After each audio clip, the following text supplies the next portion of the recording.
Industry বাংলাদেশের entertainment is good part of GDP, যেটা আমরা কোনো সময় কনসিডার, আমাদের জিডিপি বলতে আমরা সবসময় ভাবছি ইন্ডাস্ট্রির প্রোডাকশন জিডিপি, এইটা সেটাই, কিন্তু এটা যে জিডিপির একটা বিশাল অংশ, এটা আমরা কোনো সময় চিন্তা করি নাই ক্রিয়েটিভ ইকোনমি।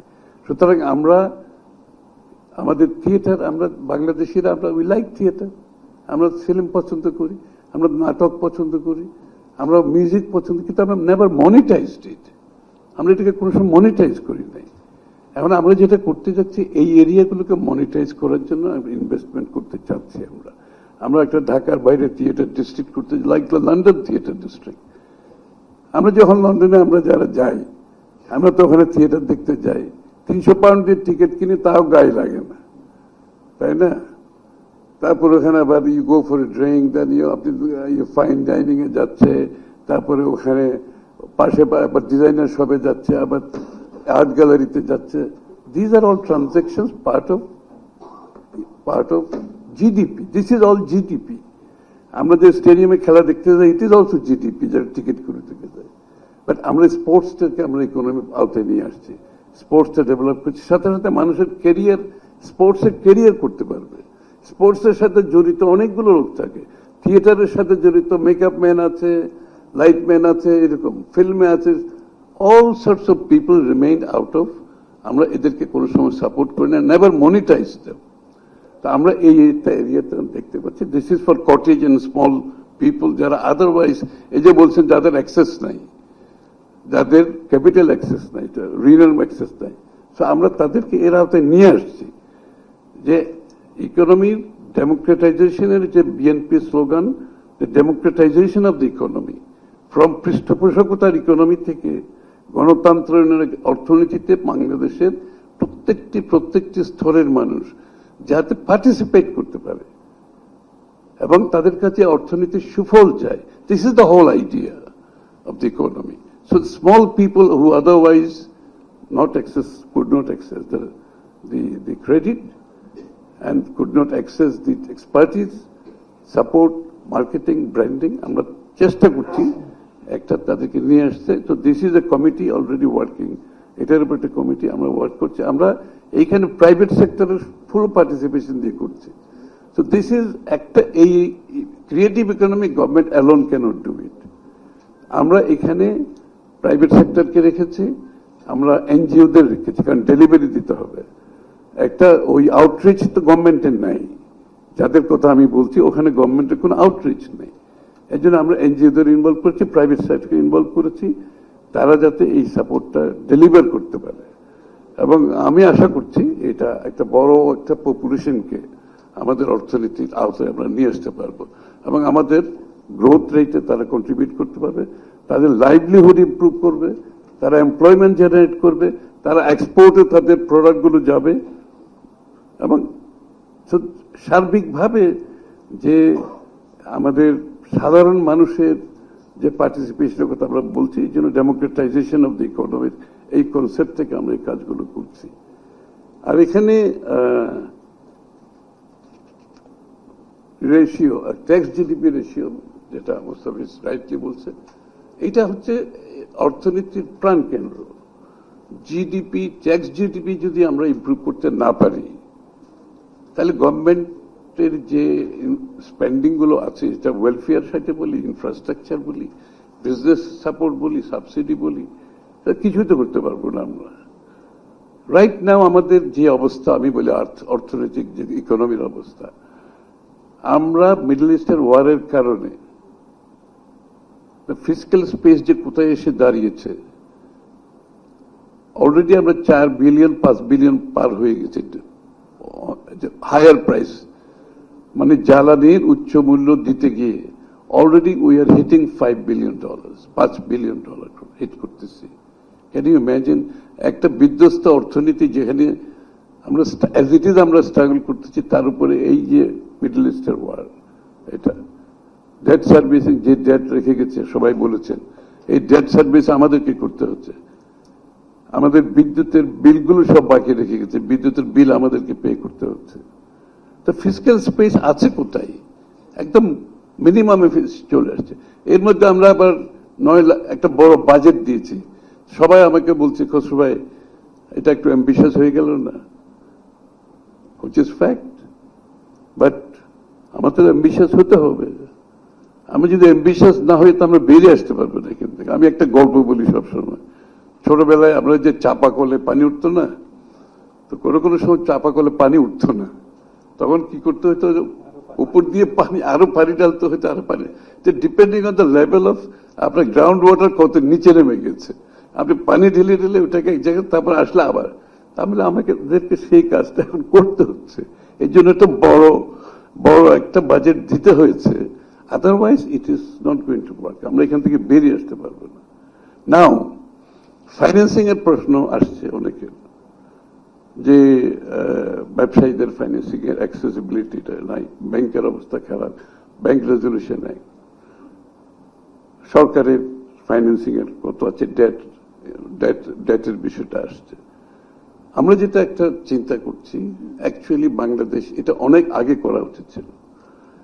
আমরা পিওরলি আমাদের অর্থনীতিটা ট্যাক্স থেকে যতটুকু আসে, বাকিটা IMF কি দেবে, ওয়ার্ল্ড ব্যাংক কি দেবে, এশিয়ান ডেভেলপমেন্ট কি দেবে, এই সবের মধ্যে আমরা ঘুরপাক খেয়েছি।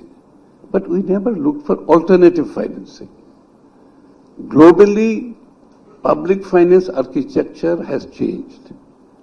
পাবলিক ফাইন্যান্স আর্কিটেকচারের মধ্যে আমরা সবসময় রয়ে গেছি এই ঘুরপাকের মধ্যে, আর ব্যবসায়ীরা সবসময় হাই স্ট্রিট ব্যাংক থেকে লোন নিয়েছে। কোন অল্টারনেটিভ ফাইন্যান্সিং ভেরি ফিউ যারা বাইরে থেকে কিছু কিছু লোন করেছে, আর তারা অন্য প্রোডাক্টে যেতে পারে না, যেহেতু অলসো ক্যাপিটাল মার্কেট বলতে কিছু ছিল না বাংলাদেশে বেশ কিছুদিন ধরে, তো তারা সেখানে যেতে পারে না। সেই আমরা অল্টারনেটিভ ফাইন্যান্সিং এর মধ্যে একটা আমরা ক্যাপিটাল মার্কেট রিভাইভ করার চেষ্টা করছি।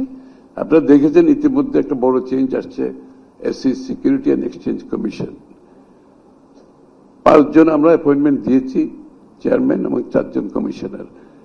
নান অফ দেম আমি জানিও না, as a finance minister I don't know who they are, আমি কাউকে চিনি না।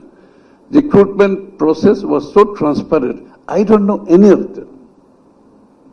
এবং আমার কাছে তদবিরের তো পাহাড় হয়ে গেছে এখানে, এতটুকু। I never looked at any of them. The advisor appointed for capital market and investment, Tanvir Ghani, he has done the whole selection process. আমরা এটার ফল তো পাচ্ছি, আপনারা দেখতে পাচ্ছেন capital market is showing good science. আমি বলবো না ক্যাপিটাল মার্কেট প্রবলেম সলভ হয়ে গেছে, but it's showing good science. The very appointment given the confidence, investors confidence ফিরে আসতেছে, market is going upward, market gain good, যে মার্কেট কমপ্লিটলি ডিস্ট্রয়েড হয়ে গেছিল সেটা ইট ইজ গেইনিং গ্রাউন্ড আস্তে আস্তে। এখানে ক্যাপিটাল মার্কেট কি, capital market is investors confidence, and also যারা লিস্টিং করে তাদের কনফিডেন্স আসতে হবে। ভালো লিস্টিং কখন করবে, তখন তারা একটা ক্যাসিনোতে তো কেউ লিস্টিং করতে যাবে না। ঢাকা স্টক ক্যাপিটাল মার্কেট তো একটা ক্যাসিনোর মতো হয়ে গেছিল। কিছু লোক এখানে ক্যাসিনো ওনাররা যা করে না, দিনের শেষে তার প্রফিট আর কি। আপনি যত খেলা খেলবেন দিনের শেষে ক্যাসিনো ওনারের প্রফিট। তো এখন যেটা হয়েছে, ট্রান্সপারেন্সিটা আসছে, লোকগুলো বসছে, ভালো মানুষগুলো হচ্ছে প্রফেশনাল। এবং দ্য গাই আমাদের ক্যাপিটাল মার্কেট যার দায়িত্বে আছে, হি ওয়াজ গোল্ডম্যান স্যাক্সের MD ছিল, he is highly exposed, he is running $8 billion fund of his own, so he knows inside out of the capital market. এবং এইটার কারণে আমাদের যেটা হচ্ছে এখন, আমরা শুধুমাত্র এখানে ক্যাপিটাল মার্কেট না, আমরা গ্লোবাল ফান্ড ম্যানেজাররা এগিয়ে আসছে। তো signs are very good, global fund ম্যানেজাররা এগিয়ে আসছে এখানে। ইতিমধ্যে আমরা, আপনারা দোয়া করেন, আমরা হংকংয়ে বাংলাদেশ একটা ডেডিকেটেড ফান্ড করতেছি $2 billion। This is equity, not loan.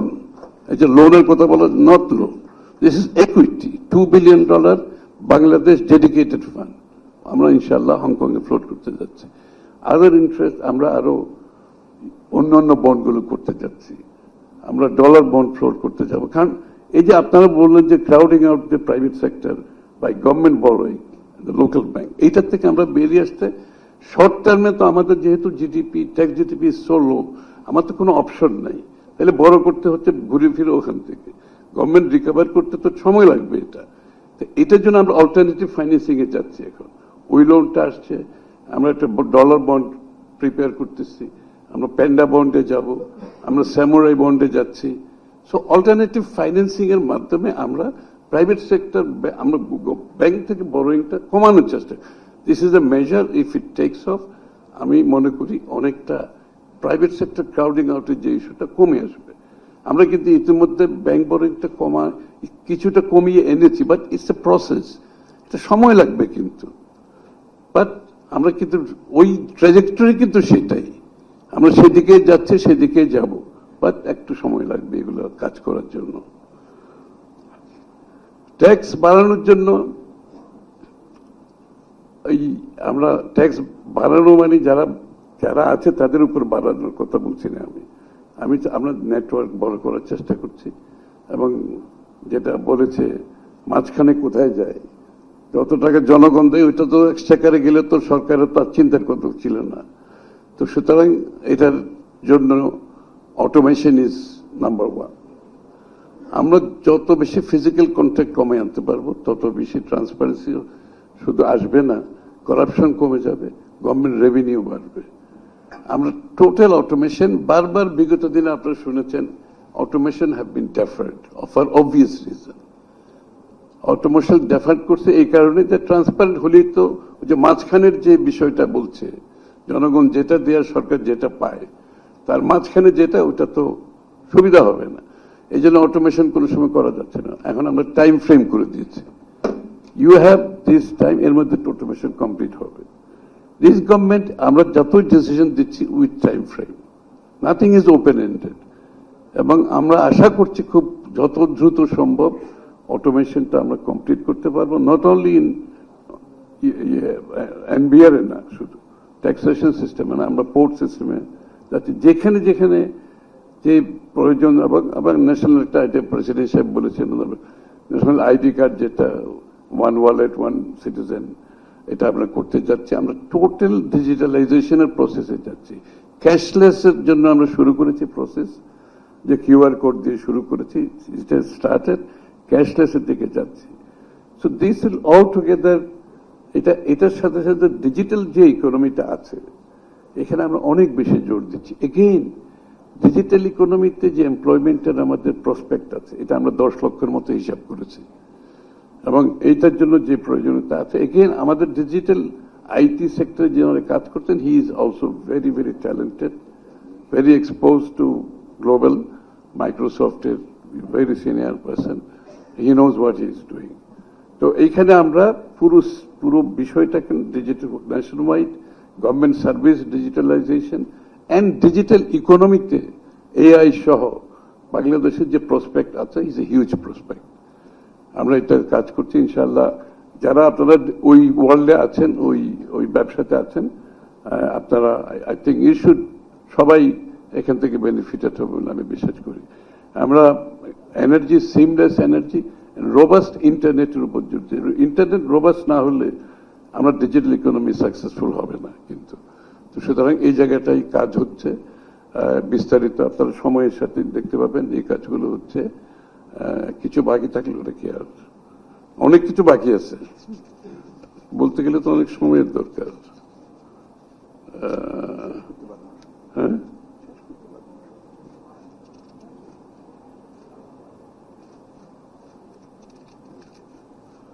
একটা আমরা স্ট্যাটিস্টিক্স বাংলাদেশ একটা বড় প্রবলেম ছিল। অনেকে বলেছেন যে যেটা বলা হয়েছে আসলে ইনফ্লেশন বলেন, গ্রোথ রেট বলেন, এটা আসলে সত্যিকার অর্থে কি ছিল কেউ জানে না। সো আমরা বিবিএস এর কাজটাকে আমরা রিভিউ করছি নতুন ভাবে। এবং আপনাদের জন্য বলছি যেটা আপনারা যারা এটার উপর রিসার্চ করতে চান, আমরা কিন্তু একটা উইন্ডো, আমরা কিন্তু একটা সেখানে ফ্যাসিলিটিস ডেভেলপ করেছি, আপনারা গিয়ে বিবিএস এ বসে ওখানে রিসার্চ করতে পারবেন। So this is open to private sector. BBS is now open to private sector. আপনারা যারা রিসার্চ করতে চান ওখানে যেতে পারবেন, রিসার্চ করার জন্য একটা ফ্যাসিলিটিস আমরা দিয়েছি, ওখানে সেটা করতে পারবেন। আর এনার্জি সেক্টরে ফর্মার প্রেসিডেন্ট কোলের কথা যেটা বলেছে, ভেরি রাইটলি সো। আমাদের কিন্তু এনার্জি মিক্সের মধ্যে আমরা কোল, নিউক্লিয়ার, তারপরে বেশি জোর দিচ্ছি এই মুহূর্তে আমরা সোলারে। This is the fastest way. এই মুহূর্তে আমাদের জন্য আমরা এক বছরে 5000 মেগাওয়াটের একটা টার্গেট নিয়েছি। এই বছর 5000 মেগাওয়াট, এই বছরের মধ্যে নেক্সট ইয়ারের মধ্যে 10,000 মেগাওয়াটের একটা টার্গেট নিয়েছি। This is the fastest way. এর সাথে কোল, এর সাথে কি বলে আমাদের নিউক্লিয়ারের মধ্যে আমরা কিছু এক্সপ্লোর করতেছি। কারণ আমরা চাচ্ছি যে ইম্পোর্ট বেসড যে আমাদের ডিপেন্ডেন্সটা ওখান থেকে বেরিয়ে আসতে, এবং কোল আমাদের রিসোর্স আছে, আমাদের এক্সপ্লয়েট করা দরকার। ওখান থেকেও আমাদের বড় ধরনের একটা পাওয়ার জেনারেশনের সুযোগ হবে, আপ টু ইনক্লুডিং কোলের সাথে একটা সুবিধা হচ্ছে ওখানে আবার সোলারের, ওখানে অনেক বড় জায়গা হয়ে যায়, তো সোলারের একটা, ওখান থেকে 10,000 মেগাওয়াট একটা সুযোগ আছে ওখান থেকে, সেটা আমরা কাজ করছি এবং হোপফুলি দেখি এটা। ওখানে একটু সমস্যা আছে, মানে যারা বসবাস করে ওনাদের বিষয়টা তো আমার বিবেচনা রাখতে হয়। আমরা তো একটা নির্বাচিত সরকার, সুতরাং তাদের বিষয়টা মাথায় রেখে তাদের অসুবিধা না করে তাদের মতামতের পরিপ্রেক্ষিতে তারা যে সুযোগ সুবিধা যেগুলো চাচ্ছে সেগুলোর অ্যাড্রেস করতে হবে আমাদেরকে। এবং ওই জায়গাটায় আমাদের একটা বিষয় আছে। আমরা আশা করি তাদের যে চাহিদা, তাদের যে প্রত্যাশা, কনসার্ন, এগুলো পরিপূর্ণভাবে পালন করে আমাদেরকে সেদিকে যেতে হবে। তার আগে যাওয়াটা খুব কঠিন, এবং আমরা সেটাকে অ্যাড্রেস করার চেষ্টা করতেছি। সেটা হলে একটা ভালো, আমাদের ওখান থেকে কম খরচে ওখানেই আবার পাওয়ার প্লান্ট করে ওখান থেকে আমরা করতে পারবো। ইকুয়ালি আমরা গ্যাস বেসড, যেখানে এফএসআরইউ এবং শোর বেসড, ওখানে আমরা পাওয়ার প্ল্যান্টের চিন্তা করছি, যাতে করে ওটা অনেক কিছু হয়। ভোলাতে আমাদের যে সুযোগ আছে সেখানে আমরা এক্সপ্লোর করছি।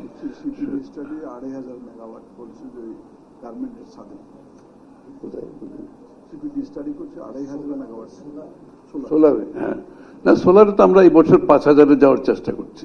আপনারা জানেন আমি বাজেটে কিন্তু সোলারের ইনসেন্টিভ দেওয়ার বাকি কিছু নাই। Everything is needed for solar is given. এই বাজেটে সোলারের জন্য যা যা দরকার সবকিছু দেওয়া হয়েছে, ইনক্লুডিং দ্য স্ট্যান্ড যেটার উপর রাখে। এটা আমাকে অনেকে প্রেশার দিচ্ছিল যে এটা আমাদের বাংলাদেশে বানাতে পারে, সুতরাং এটা আপনি কেন ডিউটি ফ্রি করে দিচ্ছেন, এটা তো আমাদের তো লোকাল ইন্ডাস্ট্রি আছে, করতে পারবে। আমি বলি ওইটার জন্য যে হ্যাসেল হবে, কাস্টমস থেকে শুরু করে ওইটা ম্যাচ করতে যে হ্যাসেল হবে, we don't have time for that. ওইটা আমরা পরবর্তীতে করতে পারবো, অসুবিধা নাই। এই বাজেটে করি না, নেক্সট বাজেটে গিয়ে দেশের যারা স্ট্যান্ড করতে পারে দে ক্যান বি কম্পিটিটিভ, অসুবিধা নাই। এগুলো স্টেজ বাই স্টেজ করে যাবে। আমরা কোনো সময় নষ্ট করছি না, আমি যেটা বোঝাতে চাচ্ছি, আমরা কোনো সময় নষ্ট করছি না। Prime minister is on the job 7 days a week, I can assure you. আমরা সবাই 7 দিন কাজ করি, আমাদের কোনো ছুটি নেই। We all work 7 days practically, এবং এভরিথিং ইজ টাইম বাউন্ড। সবকিছু টাইমের মধ্যে নির্দিষ্ট করা আছে। যারা ফেল করবে, আই থিঙ্ক সেটা যেই সেক্টরে যারাই হোক, আই থিঙ্ক তাদের সেখানে কন্টিনিউ করার কোনো সুযোগ থাকবে না, আই ক্যান অ্যাসিওর ইউ। যদি কোনো, আমার তো নোট করতে করতে প্যাড বুক শেষ হয়ে গেছে। I don't know where to start and where to end really. তো থ্যাংক ইউ ভেরি মাচ। এটা আজকে জিল্লুর একটুখানি বলেছে আমার জন্য, এই জন্য আমি শুনতে চাচ্ছি বেশি আপনাদের কথা বলার চেয়ে। আমাদের জন্য এটা হয় কি, it's a reminder, constant reminder. সরকারে থাকলে ইটস সামহাট, আমরা যাতে মানে টোটালি একটা ডিফারেন্ট ইকোসিস্টেমে থাকি সরকারের মধ্যে। এই জন্য এই এঙ্গেজমেন্টগুলো অত্যন্ত গুরুত্বপূর্ণ, বিশেষ করে একটা ইলেক্টেড গভর্নমেন্ট, জনগণের একটা অ্যাসপাইরেশনের মাধ্যমে আমরাও একটা ম্যান্ডেট নিয়ে ক্ষমতা তো বলা যাবে না, দায়িত্ব নিয়েছি রাষ্ট্র পরিচালনার। তো এই জন্য এটা কনস্ট্যান্ট রিমাইন্ডার। এই জন্য আমি মাঝে মাঝে চেষ্টা করি এই সমস্ত অনুষ্ঠানে যোগ দেওয়ার জন্য এবং কথাগুলো শোনার জন্য। অনেক সময় অনেক কিছু পিছিয়ে পড়া জিনিস যেটা সরকারের মধ্যে, এই ইকোসিস্টেমের মধ্যে যায় না অনেক সময়। তো সেজন্য ঢাকা চেম্বারকে বিশেষভাবে ধন্যবাদ জানাচ্ছি। আহ, আমি একা তো কিছু করতে পারবো না। সভাপতি সাহেব শেষ কথা যেটা বললেন, আমাকেই সব নেতৃত্ব দিয়ে সমাধান করতে হবে। আসলে ফাইন্যান্স মিনিস্টার একা কিছু করতে পারে না, সরকারও একা কিছু করতে পারে না। We believe in partnership and team work. We genuinely believe in partnership and team work. এবং এটা ছাড়া কিন্তু অগ্রগতি করা সম্ভব হবে না। আর এই বিএনপি সরকারের কিছুটা জাইদি ভাই বলেছেন, আবার জিল্লুরও একটু বলেছেন যে আমাদের কপাল হচ্ছে একটা ক্রাইসিস মোমেন্টে সবসময় ক্ষমতায় আসি। ইকোনমি যখন একদম খারাপ অবস্থায় চলে যায়, ডিভাস্টেটেড হয়, তখনই বিএনপি আবার ক্ষমতায় আসে। বাট গুড থিং, ভালো দিক হচ্ছে বোধহয় আমরা বিগত দিনে টার্ন অ্যারাউন্ড করতে পেরেছি সামহাট ইকোনমিকে।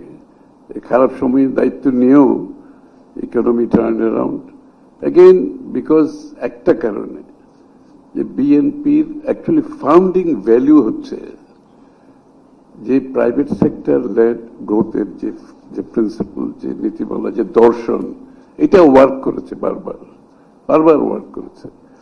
এবং এখনো কিন্তু কারেন্ট প্রাইম মিনিস্টার, বর্তমান মাননীয় প্রধানমন্ত্রী, ওনার কিন্তু পুরো ইকোনমিক পলিসির মধ্যে, চিন্তার মধ্যে, ভাবনার মধ্যে, দর্শনের মধ্যে যে পুরো বিষয়টা হচ্ছে প্রাইভেট সেক্টর ড্রিভেন একটা ইকোনমি হবে, যেটা তারা গ্রোথকে ড্রাইভ করবে।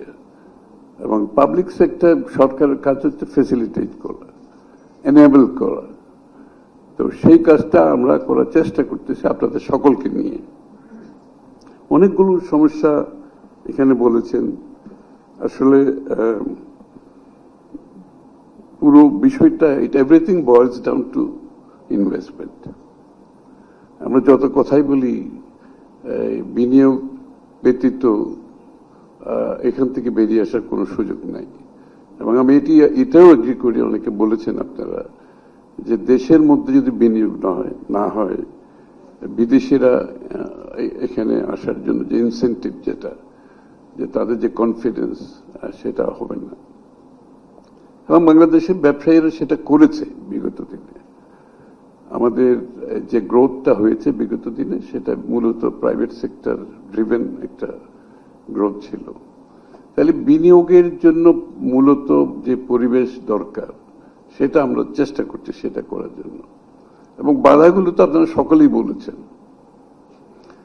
বাধাগুলো কিছু কিছু বাধা এত ডিপ রুটেড, এখান থেকে বেরিয়ে আসার খুব সহজ কোনো কাজ নয় বর্তমান সরকারের জন্য। যে ডিরেগুলেশনের কথা আপনারা বলছেন, আমার বোধহয় 4.5 ঘন্টার বক্তৃতার মধ্যে 4.5 পৃষ্ঠা ছিল ডিরেগুলেশন। আমি ইচ্ছা করে ডিরেগুলেশনকে ফ্রন্ট অ্যান্ড সেন্টারে আনার চেষ্টা করেছি, একটা মেসেজ দেওয়ার চেষ্টা করেছি টু অল স্টেক হোল্ডার্স। এবং এটা বলাটা যত সহজ, বাস্তবায়ন অত সহজ নয়। That is also true. এবং আমরা কমিটি করেছি, আমরা ওয়েবসাইট করতে যাচ্ছি এখন। ডিরেগুলেশনের যে বিষয়গুলো, সিদ্ধান্তগুলো আমরা দিয়েছি, সেটাতে যদি ব্যবসায়ীরা কোথাও বাধাগ্রস্ত হয়, তারা ওই ওয়েবসাইটে জানানোর জন্য আমরা বলেছি। এখানে আমি একটা কথা বলছি যে আপনারা আমাকে, আমরা একটা কমিটি করেছি, টাস্ক ফোর্স করেছি, ওয়েবসাইটে আপনারা কমপ্লেন করবেন, সেটা ঠিক আছে। কিন্তু অ্যাজ এ ট্রেড বডি আপনাদের কিন্তু পজিশন নিতে হবে। এখানে যেখানে বাধাগ্রস্ত হচ্ছে সেখানে you have to take a position. যে কিছু কমপ্লেন এর মধ্যে আমার কাছে এসছে, যেটা সিমিন বলতেছিল কিছু কিছু বিষয়ে, এবং আমি কাস্টমস, পোর্ট এবং প্রাইভেট সেক্টরকে নিয়ে একসাথে বসেছি, ওপেন এরকম এইভাবে বসেছি খোলামেলা, যেটা নর্মালি সরকারি কর্মকর্তারা পছন্দ করে না। But I made a point that ঠিক আছে, সবাই বসেন, private sector, customs and port. এই যে কস্ট অফ ডুইং বিজনেসের কথা আসছে, হ্যারাসমেন্টের কথা যেটা জিল্লুর বলল, এইগুলো তো আসলে ইউ হ্যাভ টু কনফ্রন্ট ইট। মানে আপনি যদি খালি একটা পলিসি দিলেন এবং ওইটা বাস্তবায়নের জন্য যদি নর্মাল কোর্সে যদি অ্যালাউ করেন, এটা বাংলাদেশে হবে না। So you have to confront it day to day basis, case by case, এবং ওভারঅল পলিসি যেগুলো ডিরেগুলেশন দেওয়া হয়েছে এগুলোর এক্সিকিউশন হচ্ছে কিনা। ওই সিটিংয়ে একসাথে আমরা বোধহয় 8-10টা ডিসিশন দিয়েছি, যেখানে পোর্টের কস্ট অফ ডুইং বিজনেস, কাস্টমসের যে হয়রানির কথা বলা হচ্ছে, এবং পুরো একটা ইম্পোর্ট কার্গো আসার পর থেকে রিলিজ হওয়ার মধ্যে যে টাইম ফ্রেম সেটা বেঁধে দেওয়া হয়েছে। কাস্টম কোথায় কোনটা কতদিন করতে পারবে, পোর্ট কতদিন করতে পারবে, এবং এটার ক্লিয়ারেন্সের টাইম অতিক্রম করলে এটার জন্য কারা কারা দায়ী থাকবে। So everything is time bound. আমরা এই সরকার একটা জিনিস করেছি, জিল্লুর যেটা বলেছে অ্যাক্সেলারেশন, রিফর্ম অ্যাক্সেলারেশন কমিটির কথা, which is a very good idea. But before that আমরা কিন্তু প্রত্যেকটা ডিসিশন টাইম বাউন্ড করতেছি। এখন is nothing is open ended, প্রত্যেকটা ডিসিশন। আজকে যে এই এনার্জি সেক্টরের যে ইস্যুটা আসছে, সরকারের জন্য বিশাল একটা বড় প্রবলেম এটা। আমরা এতগুলো পলিসি দিচ্ছি, এতগুলো রিফর্ম করছি, এত ডিরেগুলেশন করছি, এবং প্রাইভেট সেক্টর ফ্রেন্ডলি যত কিছু দরকার আমরা সাপোর্ট দিচ্ছি, কিন্তু বিদ্যুৎ গ্যাসের সমস্যা তো আমরা তো একদিনে সমাধান করতে পারবো না। এটা তো আমরা একটা ইনহেরিট করেছি একটা প্রবলেম, এবং বিদ্যুৎ গ্যাস সমাধানের জন্য একটা টাইম, সময়ের দরকার। আমরা যদি সব রিসোর্সও মোবিলাইজ করি, সরকারের সব ধরনের চেষ্টাও করি, আমরা এই সময়টাকে আমাদের নিয়ন্ত্রণে নাই, এটা আমাদের বাইরে। কিন্তু আমরা যেটা করতে চেষ্টা করছি যে স্টপ গ্যাপ মেজার হিসাবে আমরা কি করতে পারি, শর্ট টার্মে কি করতে পারি, লং টার্মে, মিড টার্মে, লং টার্ম কি করতে পারি। এই জন্য গ্যাসের একটা বিশাল একটা সমস্যা আমি জানি ডে টু ডে বেসিসে আমাদেরকে ফেস করতে হচ্ছে। এই জন্য একসাথে আমরা 2-3-4টা এফএসআরইউ নেগোশিয়েট করতেছি। কিন্তু এফএসআরইউ বললে তো কালকে সকালে হয় না, এটা এফএসআরইউ নেগোশিয়েট করতে হয়, এটার আসবে, ইনস্টল করবে, এটার সাথে অনেক কিছু জড়িত আছে। তো এইগুলো আমরা একসাথে নেগোশিয়েট করছি। সাথে সাথে আমরা শোর বেসড যে গ্যাস রিজার্ভ থাকবে সেটার কাজও আমরা একসাথে শুরু করছি। ইকুয়ালি অয়েল আমরা প্রত্যেকটি এনার্জি সেক্টরে 3 মাসের রিজার্ভের জন্য এনশিওর করতে চাচ্ছি। আমরা যখন দায়িত্ব নিয়েছি কোনোটা 15 দিনও নাই, কোনোটা 17 দিনে নাই, মানে একটা এমন অবস্থায় জাস্ট মার্জিনালি একটা আমরা দেশ অপারেট করতেছিল। আমরা এটা থেকে এখন 1 মাস পর্যন্ত নিয়ে যেতে সক্ষম হয়েছি। এটাকে 3 মাসে নিয়ে যেতে হবে। Energy security is a primary component for the development of the economy. সুতরাং আমরা এটাকে 3 মাসে নিয়ে যাওয়ার চেষ্টা করতেছি, but it is going to, এটা একটু সময় লাগবে। আমি এগুলো একটু খোলামেলাভাবে বলছি, তা আপনাদেরকে এই বিষয়টা, মানে আমরা কেউ যদি 1 মাস পরে বলে যে ফাইন্যান্স মিনিস্টার সাহেব তো বলে গেছেন, প্রবলেম তো এখনো সলভ হয় নাই, কারণ এটা 1 মাসে সলভ হওয়ার প্রবলেম না। এটা যেটা আমরা ইনহেরিট করেছি, এটা একটা যে অবস্থা থেকে সেখান থেকে সলভ করতে গেলে সবকিছুর একটা টাইম আছে। দ্য ফাস্টেস্ট পসিবল ওয়েতে আমরা চেষ্টা করতেছি। এটা এনার্জি ক্রাইসিস ইমপ্রুভ করবে, স্লোলি ইমপ্রুভ করবে, বাট স্লোলি ইমপ্রুভ করবে। এবং এটার জন্য আমি জানি ইন্ডাস্ট্রির ক্ষতি এটা তো আর বলার অপেক্ষা রাখে না।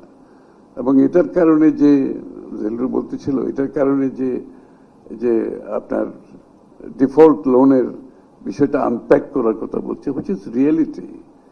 এটা তো উইলফুল ডিফল্টের একটা গ্রুপ আছে, তার বাইরে যারা আছে they are the victim of circumstances. এই বিষয়টা কনসিডার করে আমরা কিন্তু বাংলাদেশ ব্যাংকে একটা প্যাকেজ দেওয়া হয়েছে, আপনারা জানেন সেটা। আমার মনে এটা একটা সাহসী পদক্ষেপ যে প্যাকেজটা দেওয়া হয়েছে, যে আপনি রিশিডিউল করবেন, একটা টাইম ফ্রেম দেওয়া হচ্ছে, একটা গ্রেস পিরিয়ড দেওয়া হচ্ছে এখান থেকে বেরিয়ে আসার জন্য। আর যারা এক্সিট নিতে চায় তাদের জন্য এখানে পলিসি দেওয়া আছে, তারা ওয়ান টাইম পেমেন্ট করে এক্সিট নিয়ে চলে যেতে পারে। আমরা এই পলিসিটা নিতে কি খুব কঠিন একটা বাধার সম্মুখীন হয়েছে। আমাদের মাইন্ডসেট হচ্ছে ব্যাংকারদের, মাহবুব চলে গেছে নাকি, ব্যাংকারদের একটা মাইন্ডসেট আছে না, এতগুলো তো সুদ মাফ করলে তো ব্যাংকের বিরাট ক্ষতি হয়ে যাবে, কিন্তু ব্যাংক যে টাকা জীবনে পাবে না সেটা তাদের মাথায় ঢুকছে না। ও তার ব্যালেন্স শিটে থাকবে, but he will never get this money ever. তাহলে হোয়াই খামাখা একদিকে যে ব্যালেন্স শিট ইজ মিসরিপ্রেজেন্ট করতেছে কমপ্লিটলি, অন্যদিকে যেটা হচ্ছে না ব্যাংক টাকা পাচ্ছে, না ব্যবসায়ী বেরোতে পারছে, না ব্যবসা করতে পারছে। এই জন্য এই প্যাকেজটা আমরা দিয়েছি with much resistance from the sector. তারা দিতে চায় না এটা, তারা মনে করে এটা তাদের ব্যালেন্স শিটে। আরে এটা বাদ দিলে তোমার তো লিকুইডিটি বাড়ছে। এখন যে লিকুইডিটি সাভার যে ওরা যে সেটেল করতে পারে, লিকুইডিটি বাড়ছে, রিল্যান্ড এগেইন আপনি আবার সেখান থেকে আর্ন করতে পারবেন। অ্যান্ড ব্যালেন্স শিটটা ক্লিন করা প্রয়োজন। তো রিয়েল ব্যালেন্স শিট তো আমাকে যেতে হবে, আমি ব্যালেন্স শিটটা ক্লিন করতে হবে। সো দিস প্যাকেজ 1 তারিখ থেকে it will be rolled out, September 1 তারিখ থেকে উইল বি রোলড আউট। আপনারা যারা আছেন আমি মেসেজটা ক্লিয়ার করে দিচ্ছি, please work with your banks. এই প্যাকেজের মধ্যে যারা এলিজিবল তারা যদি বাধাগ্রস্ত হয়, please let us no. It is a clear message. We are going to roll out from the 1st of September. This is one. Secondly, হচ্ছে স্মল ক্ষুদ্র এবং মাঝারি শিল্পের যারা আছে, এটা Dhaka chamber of commerce is basically, I think, represented by small medium industry. এই জায়গায় আমরা একটা প্যাকেজ দিয়েছি। এই প্যাকেজটা 60,000 crore, 60,000 কোটি টাকার একটা প্যাকেজ দেওয়া হয়েছে। আমি জানি এগেইন এই প্যাকেজের ব্যবহার কিভাবে হবে এটা নিয়ে অনেক প্রশ্ন আছে। আমাদের কালচারালি এগুলো মিসইউজ হয়েছে, ট্রেডিশনালি এগুলো মিসইউজ হয়েছে, এগুলো ব্যক্তিগত ইনফ্লুয়েন্সে হয়েছে। পৃষ্ঠপোষকতার একটা ইকোনমি যখন ছিল, প্যাট্রোনাইজড ইকোনমি যখন থাকবে, এগুলো মিসইউজ হতেই থাকবে। But this government, I can assure you, এখানে কোনো ইন্টারফিয়ারেন্স, আমরা কিন্তু কোনো ইন্টারফিয়ারেন্সের সুযোগ রাখছি না এখানে। আমরা ফাইন্যান্সিয়াল সেক্টরে কোনো পলিটিক্যাল অ্যাপয়েন্টমেন্ট দেব না, ক্লিয়ারলি ওপেন ডিক্লেয়ার দিয়েছি আমরা, no political appointment in the financial sector. কারণ আমরা সেদিকে যেতে চাচ্ছি না। একটা জিনিস, বিএনপি বিগত দিনের ক্ষমতায় যখনই ছিল, one thing for sure, financial sector কোনো সময় ফাইন্যান্সিয়াল সেক্টর এই জায়গায় আসে নাই, কোনো সময় আসে নাই। কারণ আমরা বাংলাদেশ ব্যাংকের গভর্নর আমাদের দলের লোক কোনো সময় দিইনি। আমরা এসিসি চেয়ারম্যান, কিন্তু আমাদের এই জন্য ক্যাপিটাল মার্কেটে কোনো দিন প্রবলেম হয় নাই। এসিসি চেয়ারম্যান কোনোদিন দলীয় লোকজন দিই নাই। কারণ যেখানে ফিনান্সিয়াল সেক্টর সেন্সিটিভিটি থাকবে, এখানে তো পলিটিক্স কাজ করতে পারবে না। This is the market, you have to respect the market. এই জন্য আমাদের 60,000 কোটি টাকা যে প্রচার, এটার ক্রাইটেরিয়া ফুলফিল যারা করবে তাদেরকে দেওয়া হবে, তার বাইরে দেওয়া হবে না। এখানে পলিটিক্যাল ইনফ্লুয়েন্সে কোনো লোন দেওয়া হবে না, আই ক্যান অ্যাসিওর ইউ। যারা ক্রাইটেরিয়া ফুলফিল করবে তাদেরকে দেওয়া হবে, এবং ইট উইল বি ইউজড। অনেকে ধারণা হচ্ছে এটা বোধহয় আবার এখানে হবে। সুতরাং এসএমইর বেলায় আমাদের ক্ষুদ্র মাঝারি এসএমইর থেকে আবার একটা অ্যাড হয়েছে, কি যেন স্মল মিডিয়াম সিএসএমই, হ্যাঁ, সো হ্যাঁ, কটেজ এন্ড মাইক্রো। এবং কটেজের জন্য আমরা কিন্তু আরেকটা প্রোগ্রাম নিয়েছি, অ্যানাদার প্রোগ্রাম, সেটা হচ্ছে creative economy. This is a new concept we have develop. যেই লোকগুলো ইকোনমির বাইরে সবসময় থেকে গেছে, আমাদের গ্রামে গঞ্জে যারা আমাদের আর্টিজেন্সরা আছে, কামার কুমার থেকে শুরু করে আমাদের কুটির শিল্পে যারা আছে, আমাদের তাঁতি যারা আছে, যারা ইকোনমিতে আমাদের শীতল পাটি করে, বরিশালে শতরঞ্জি করে, তারপরে আমাদের নকশিকাঁথা করে, আরো বহু প্রোডাক্ট আছে যাদেরকে আমরা ইকোনমিক মেইন স্ট্রিমে আনতে পারি না বিগত দিনে। সো উই হ্যাভ প্যাকেজড আমাদের sports economy. Sports is also an economy. আমাদের entertainment economy, theater is an economy, film is an economy, music is an economy. আমরা কিন্তু এগুলোকে সবসময় বাইরে রাখছি, আমরা কোনো প্ল্যাটফর্ম দিনে, কোনো সাপোর্ট দিনে এগুলো গ্রো করার জন্য। এখন আমরা যেটা করছি সেটা আমরা এটার জন্য অলরেডি ইয়ারমার্ক করেছি, বাজেট করেছি, যে এদেরকে আমরা যেখানে যার ঋণের প্রয়োজন আছে তাদেরকে ঋণ দেওয়া হবে, যাদের স্কিলের দরকার আছে স্কিল দেওয়া হবে, যাদের ডিজাইনিং সাপোর্ট দরকার আছে তাদেরকে আমরা ডিজাইনিং সাপোর্ট দিচ্ছি। We have a pool of designers যারা এই সব কাজে, তাদেরকে ডিজাইনিং সাপোর্ট দেবে, ব্র্যান্ডিং দেবে, মার্কেটিং, অনলাইন, তারা যাতে